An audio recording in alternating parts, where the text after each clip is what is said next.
When I was in my 20s and I was, a senior manager with a multinational organization, my salary was 70,000 rupees that time. I still remember 70, 60, ऐसा ही कुछ मेरा salary था उस समय, 70,000 rupees per month. And when I month finishes, at that point of time, if I see my credit card bills and if I calculate that complete spends, मेरा credit card का bill ज़्यादा रहता था, salaries कम रहती थी. So उसके बाद मैं बोलता था कि मैं आखिर में saving कहाँ से करूँ? Saving बोलता है सचिन finance catalog से. Saving कहाँ से करूँ? कैसे करूँ? So there is a 6-letter magical words, my dear friends, and that 6-letter magical word is budgeting.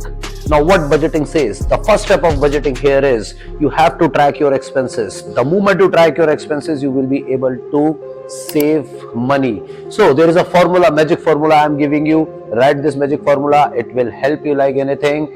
First, you need to have an income. You have to minus your savings towards your goal, toward your retirement, your car, your son's education, your daughter's education.